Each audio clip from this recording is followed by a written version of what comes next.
Hai semua, kembali ke Black Stories. Seorang anak penderita fibrosis kistik yang bergantung pada tabung oksigen terjebak bersama ibunya dan para penumpang bus dalam timbunan longsor.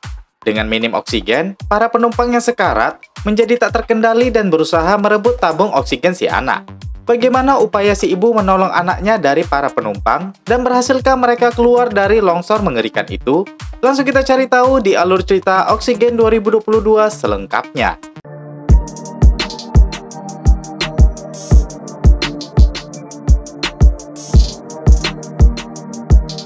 Di awal cerita, kita diperlihatkan 3 anak burung yang kedatangan induknya. Sayangnya, pohon itu sedang ditebang oleh penebang liar. Hal itu mengakibatkan ketiga anaknya mati di sangkar.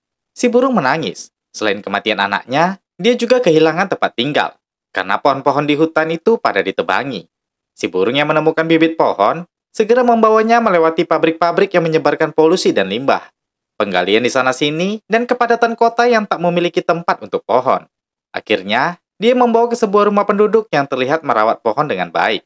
Anak pemilik rumah menanam bibit itu di potnya. Hari berganti hari. Tunas itu pun tumbuh segar di potnya. Terlihat anak itu menggunakan tabung oksigen. Dia bernama Vira.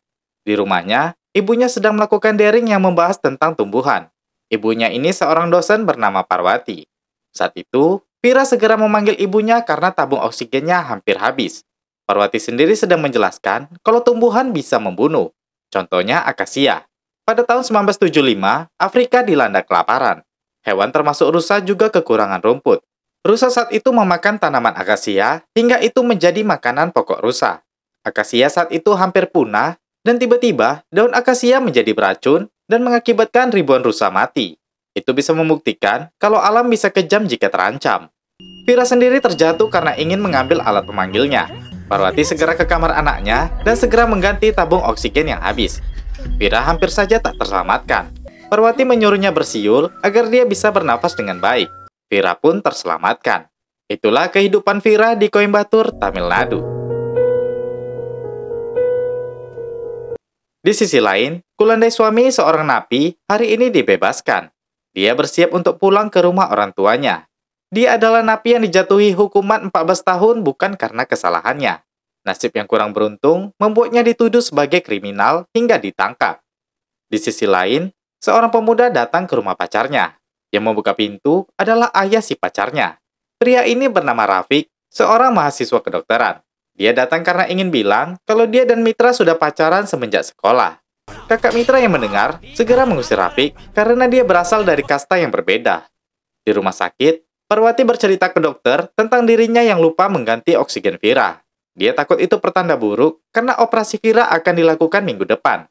Dokter bilang Parwati tidak boleh bicara seperti itu. Dia harus yakin kalau Vira akan berhasil dalam operasi nanti. Parwati seperti ini karena sebelumnya dia pernah berharap tentang kesembuhan suaminya, namun harapannya hancur ketika suaminya meninggal. Dokter bilang suami Parwati memiliki kasus yang parah berbeda dengan Vira.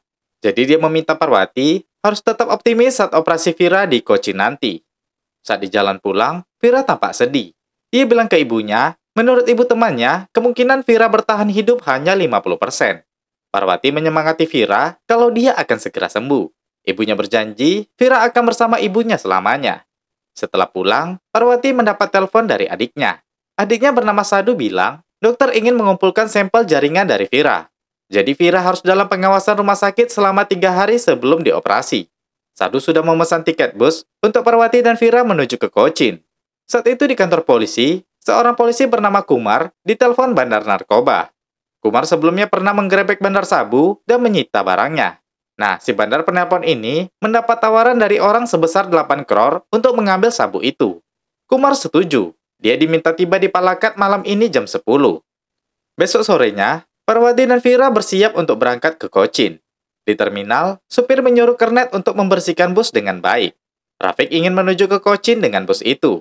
Si supir yang ke kantor diminta bosnya untuk tiba ke Cochin lebih cepat. Dari 6 jam menjadi 4 jam saja. Dia disuruh mengambil rute baru.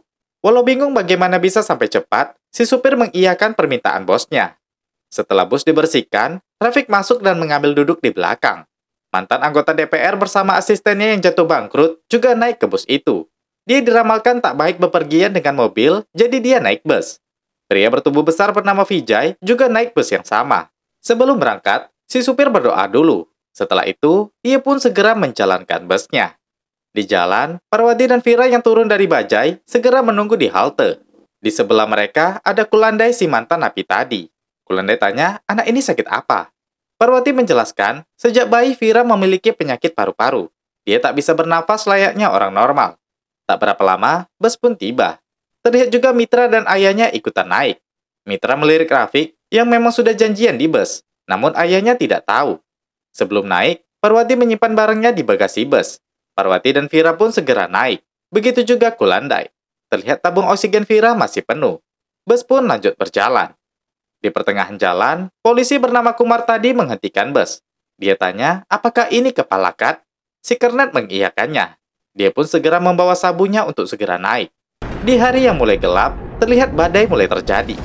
Di sebuah jalan terjadi longsor. Saat minum, Vira juga ingin memberi air untuk temannya, tumbuhan yang ditanam di awal cerita. Tak berapa lama, bus mereka terkena macet. Si kernet mencoba melihat apa yang terjadi. Parwati mendapat telepon dari Sadu yang telah menunggunya. Parwati bilang, bus mereka mengalami macet parah. Sadu pun berencana menunggu kakaknya di agen perjalanan. Vijay yang penasaran segera turun untuk melihat apa yang terjadi. Saat itu, si kernet sudah kembali. Ada kecelakaan besar di depan, dan itu akan memakan waktu 4 hingga 5 jam lagi untuk dibersihkan. Si supir ingat, bosnya meminta untuk sampai cepat. Jadi dia menelpon. Setelah menceritakan apa yang terjadi, bosnya meminta penumpang yang tidak ke Cochin untuk turun, karena dia akan mengirim bus untuk mereka. Di dalam, Rafiq mengkodekan Mitra kalau ini kesempatan mereka untuk lari bersama. Mitra belum berani karena takut ayahnya terbangun. Si supir tanya ke supir bajai, apakah ada jalur ke Palakat? Supir bajai bilang tidak bisa juga. Sedangkan untuk ke Cochin, dia menyuruh supir bus untuk memutar arah. Di dalam, Rafiq dan Mitra hampir kabur. Namun kernet segera masuk untuk menyuruh penumpang yang ke Palakat dan Tricur untuk turun. Mereka pun tak jadi kabur. Semua penumpang yang ke Palakat dan Tricur segera turun untuk mengganti bus. Saat itu, bus pun segera berbelok arah. Sayangnya, Vijay terlambat masuk. Bus pun sudah berjalan. Bus melalui jalur yang cukup terjal. Setelah berjalan cukup jauh, Kumar si polisi baru terbangun. Dia nggak sadar kalau jalannya sudah berbeda, padahal dia mau ke Palakat. Dia segera menuju ke pintu supir. Dia memukul kernet dan marah-marah. Supir berusaha menjelaskan kemacetan yang terjadi, dan tadi kernet sudah menjelaskan. Namun polisi ini tidak dengar karena ketiduran. Kumar yang kesal menyuruh bus putar balik. Supir bilang itu tidak mungkin. Kumar segera mengancam akan memukul kernet. Supir menyuruhnya berhenti. Dia janji akan memutar balik. Kumar pun segera masuk ke dalam. Supir menyuruh kernet menelpon bos, tapi dia tidak melihat apa yang ada di depannya.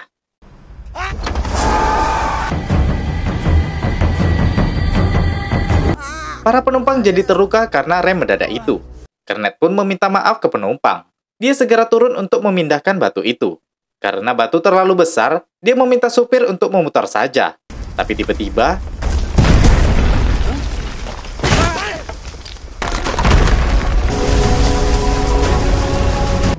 para penumpang panik. Savitri melihat longsor yang terjadi.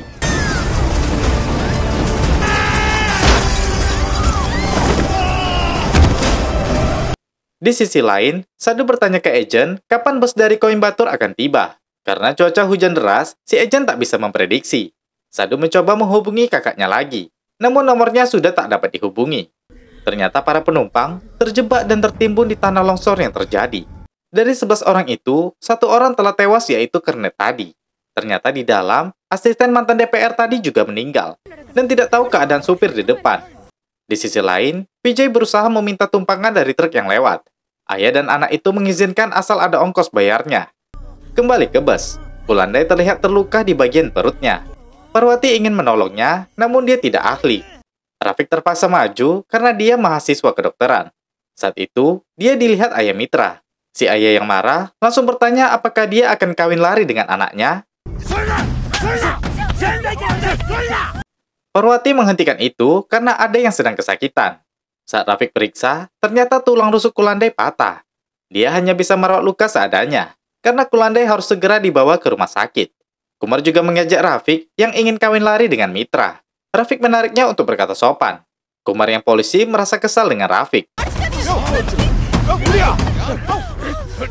Parwati bingung melihat mereka saling pukul. Vira terlihat ketakutan. Dia melihat tabung oksigen anaknya berjalan sedikit lebih cepat. Dia langsung meminta mereka berhenti berkelahi dengan kuat. Mereka pun terdiam mendengarnya. Parwati bilang mereka terkubur di tanah longsor dan tak ada udara masuk.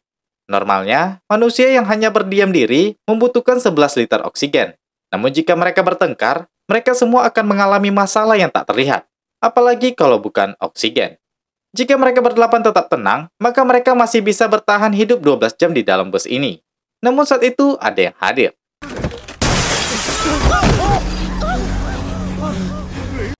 Hal ini menandakan mereka bersembilan hanya bertahan 10 jam. Kembali ke Vijay. Mereka sudah berjalan cukup jauh. Namun mereka terhenti karena melihat longsor yang terjadi. Longsor itu terlihat cukup parah, bahkan bus tak terlihat sedikit pun. Mereka tidak tahu kalau bus terjebak di situ. Si pemilik truk berdoa ke Ibu Alam. Dia meminta maaf atas kesalahan-kesalahan umat manusia. Vijay bertanya kenapa dia meminta maaf. Pria ini bilang dia setiap hari lewat jalan ini. Kalau tadi dia sedikit lebih cepat, mungkin dia akan menjadi korban.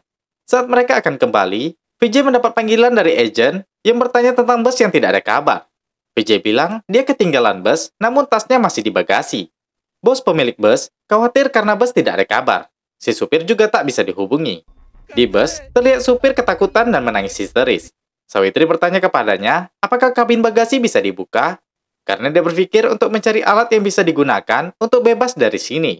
Si supir pun membuka satu kursi agar bisa membuka kabin bagasi dari dalam. Ayah Mitra sendiri sudah sangat kesal dengan anaknya. Dia bilang, kalau bukan karena kecelakaan, Mitra mungkin sudah lari dengan Rafiq. Dan kalau itu terjadi, dia akan menganggap Mitra sudah mati. Setelah bagasi dibuka, si supir mengeluarkan tas dan koper para penumpang. Mereka mencari alat yang dapat digunakan. Sawitri menyuruh Vira menunggu. Dia diam-diam mengambil kopernya. Kumar melihatnya dengan curiga. Tanpa ada yang tahu, ternyata Sawitri membawa stok tabung oksigen milik Vira. Setelah membongkar bagasi, tidak ada alat yang bisa mereka gunakan. Mantan anggota DPR menyesal percaya dengan Paramal yang melarangnya naik mobil. Kalau tadi dia naik mobil, dia tak akan mengalami kecelakaan ini. Di truk, Vijay baru berpikir kenapa agen perjalanan menelponnya tadi. Itu menandakan kalau bus belum sampai ke Cochin. Seharusnya kalau diperhitungkan, bus sudah tiba dari tadi. Dia pun berpikir tentang tanah longsor tadi. Di bus, Kumar tanya berapa lama tabung oksigen anak Parwati akan bertahan. Parwati bilang 5 jam lagi. Kumar tanya apa Parwati ada stok tangki. Dia bilang tidak. Mereka teralihkan dengan supir yang menemukan cara. Dia mencoba melepaskan besi pegang di bus untuk membuat lubang agar udara bisa masuk.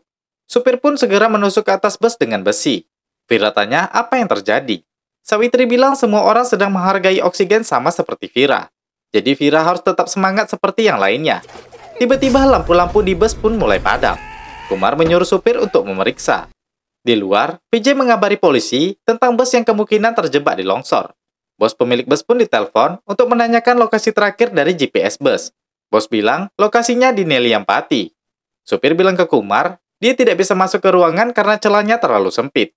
Kumar pun melihat kalau hanya anak Parwati yang bisa masuk. Parwati tidak mengizinkannya karena dia masih kecil dan sakit.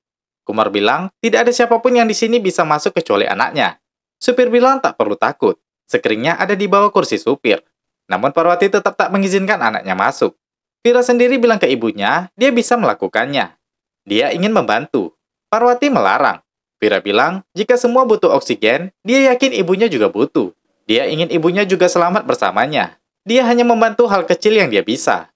Parwati berat mengizinkannya. Namun Vira tetap ingin mencoba. Vira pun masuk ke celah itu. Dia langsung melihat kotak sekring di bawah kursi. Supir mengarahkan Vira apa saja yang harus dilakukan. Parwati takut terjadi kesalahan yang dapat menyakiti Vira. Namun Vira bisa dapat melakukannya hingga listrik menyala. Dia pun langsung dipeluk ibunya karena berhasil dengan baik. Nah, kira-kira berhasilkah mereka selamat dari longsor yang mengubur bus itu? Cerita selanjutnya akan kita bahas di part 2 di video berikutnya.